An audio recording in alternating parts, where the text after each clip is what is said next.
구약전서 창세기 6장 1절부터 9절 말씀을 봉독하겠습니다. 하나님의 말씀을 봉독할 때 사랑의 음성을 들을 수 있기를 바랍니다.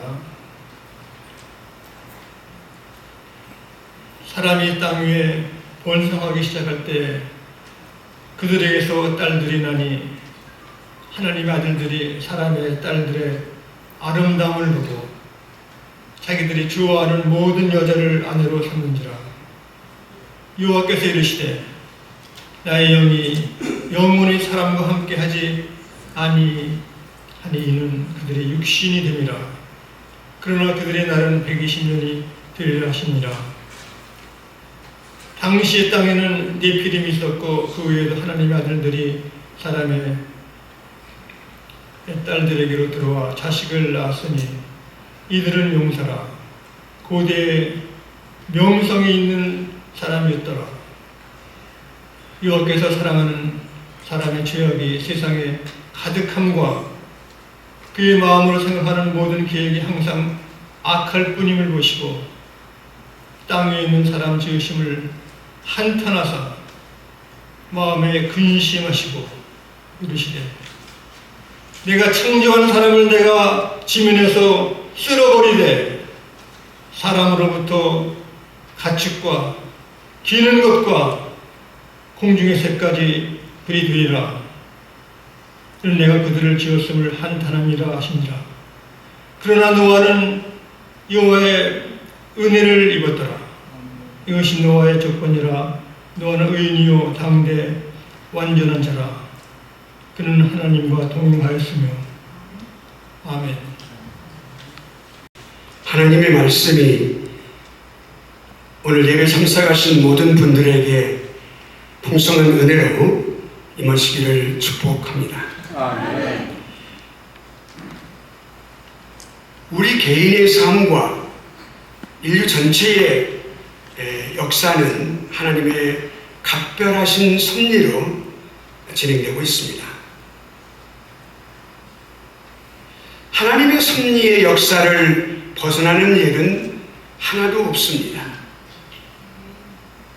그에 따라서 우리가 깊이 묵상해야만 할 그러한 놀라운 일들이 지금도 세계 곳곳에서 우리의 심령 가운데에서 일어나고 있습니다.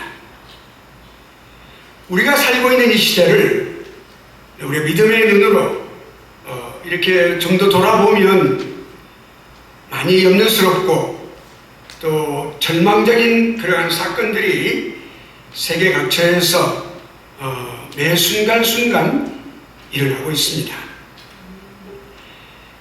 하나님의 말씀대로라면 우리 주 예수 그리스도께서 오시는 그 날까지 다음 세대로 이어질수록 이 세상은 더 악한 세상이 되어져 갈 것이 분명합니다. 우리의 믿음의 다음 세대, 그 미래의 세대들, 이 세대들을 생각하면 어려움을 헤쳐가느라 노력할 수 있는 그런 것들이 참 안쓰럽기도 하고 그리고 너무 마음이 무겁습니다. 이런 상태에서 정말 희망은 있는 것일까요? 만일에 희망이 있다면 어떤 희망이 있을까요? 오늘 성경 본문은 노아 시대도 우리와 별 차이가 없는 그런 시대였음을 말씀하고 있습니다. 오늘 본문은 어두운 시대에도 절대로 멈춤이 없이 은혜의 역사를 써가고 계시는 하나님을 말씀합니다. 본문을 중심으로 오늘 말씀을 함께 묵상하며 상고해 보도록 하겠습니다. 먼저 오늘 본문 말씀은 하나님의 더할 수 없는 슬픔을 말씀합니다. 오늘의 말씀의 중요한 부분은 먼저 하나님의 멈출 수 없는 슬픔입니다. 노아 당시의 사람들은 우리가 잘 아는 바와 같이 하나님의 뜻과는 전혀 상관없이 마음대로 살았습니다. 마음에 품고 있는 것들이 항상 악한 것만 생각하고 있다고 말씀합니다. 5절의 말씀은 우리가 오늘 본문 읽었습니다마는 그 말씀이 11절과 12절의 말씀, 그 설명해주는 말씀이 바로 그 말씀입니다. 어두운 세상의 모습을 보여주고 있습니다. 자, 온 땅이 패배했다고 말씀합니다. 그 말씀은 부패했다는 말씀이죠. corrupted. 그리고 정직하지 못했다라고 말씀합니다. dishonest라는 말씀이 되겠습니다.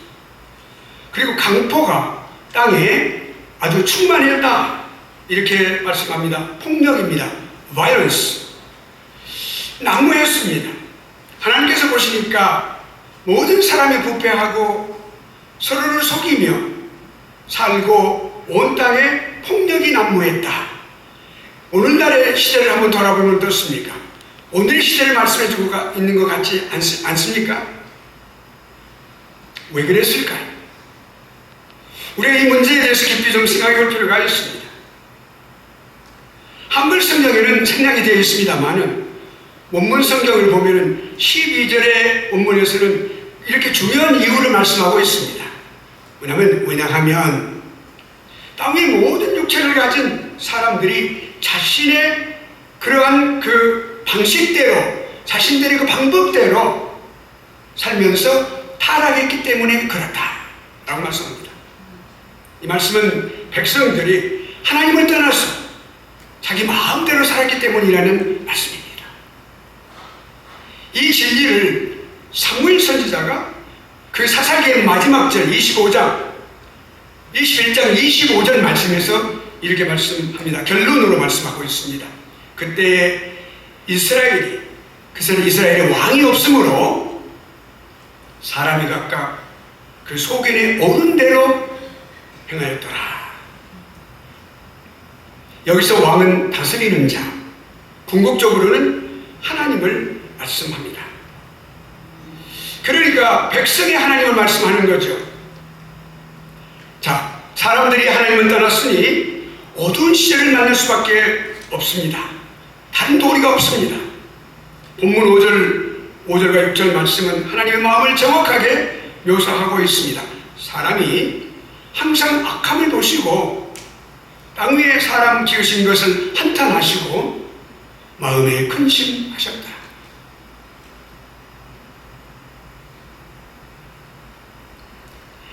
여기에 하나님의 더할 수 없는 슬픔이 있습니다.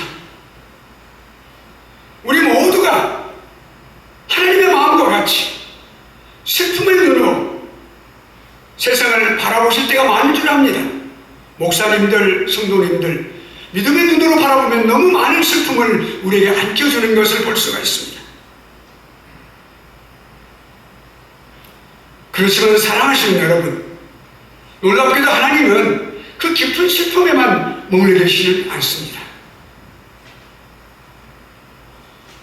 본문 3절을 보니까 이런 어두운 현실에서 경고의 말씀과 더불어 오래 참으시고 자비와 긍휼을 베푸시는 하나님의 은혜를 우리가 발견하게 됩니다. 먼저 성령 하나님께서 사람과 영원히 함께 하시지 않으시겠다는 단호한 경고의 말씀을 주십니다. 지금까지 인도하시고 권고하시고 보호하시고 간섭하시고 말없는 탄식으로 우리를 위해 간구하시고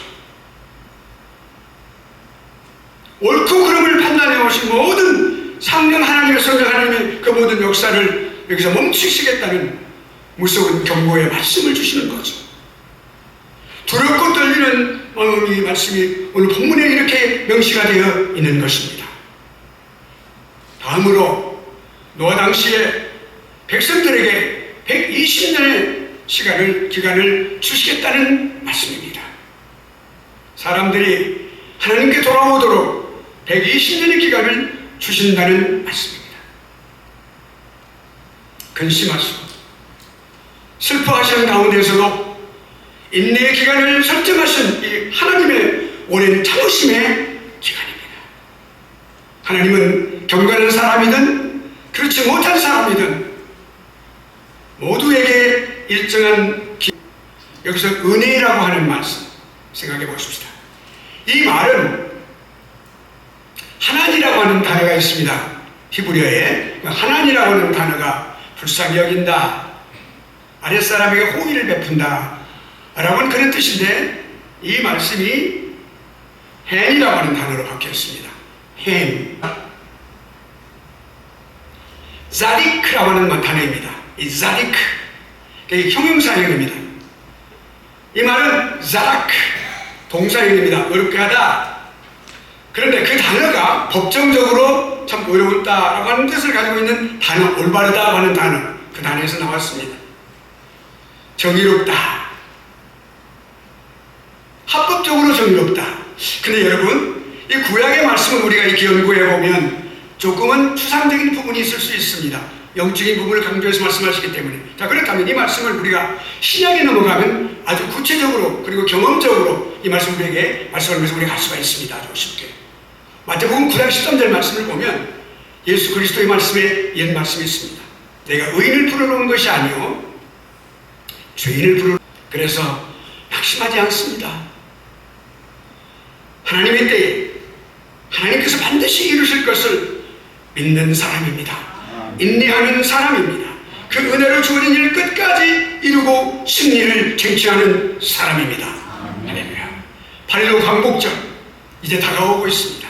어제는 일주일 후면 다가옵니다. 대한민국의 모든 인간은 평등하며 국권을 되찾는 것이 하나님의 정의라는 그런 민족의식을 일깨워준 아름다운 여인 유관순 열사.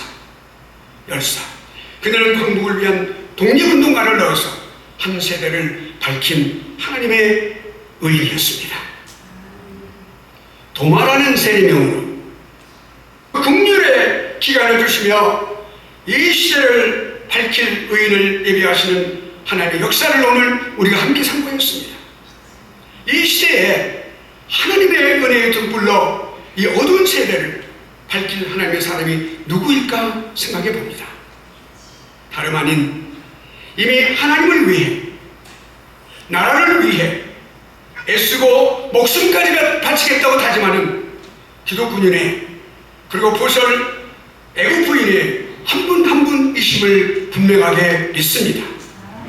이것이 미래를 위한 희망의 메시지입니다.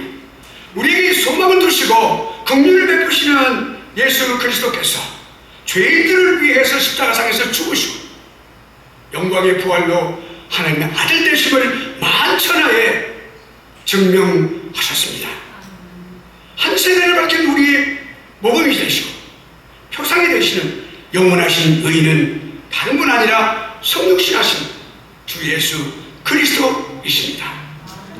누가복음 23장 47절 말씀에 48절까지 말씀에 백부장이 그 된 일을 보고 십자가에 그 죽으시는 그 모든 일을 보고 하나님께 영광을 돌려 가로되 이 사람은 정녕 의인이었도다. 여기서도 디카이오스가 사용되고 있습니다. 하나님이 하나님의 법에 순종하신 주님, 십자가에 죽으심을 명하신 아버지의 그 뜻을 받들어 십자가 속에 온 생명을 바치신 주님, 법에 순종하신 주님 이었도다. 이를 구경하여 하러 모인 무리도 그된 일을 보고 다 가슴을 두드리며 돌아갔다 그랬습니다. 예수 그리스도께서 이렇게 말씀하십니다. 요한복음 16장 33절 말씀입니다. 세상에는 너희가 환난을 당하나 담대하라. 내가 세상을 이기었노라 하시니라. 주님은 이 말씀대로 십자가를 생에서 승리하셨습니다. 의인의 삶을 살아가려면 참 어려움이 많습니다. 우리 모든 분들, 또한 저도 마찬가지입니다. 그럴 때마다 세상을 이기신 주 예수 그리스도를 기억하시는 모습이 아름답습니다. 어두운 시대에 믿음이 사는 싸움을 싸우며 최후 승리의 그날까지 인내하시는 우리 모든 분들의 모습이 귀하게 여겨지는 것입니다. 십자가에서 승리하신 주 예수 그리스도의 그 그리스도의 아름다우신 발자취를 따르며 동행하며 세대를 빛내시는 우리 한국 예비역 기독군인의 그리고 부설 애국군인의 부인의 이미 모두 되신 것에 큰 축복의 말씀을 드립니다. 기도하겠습니다. 하나님 아버지,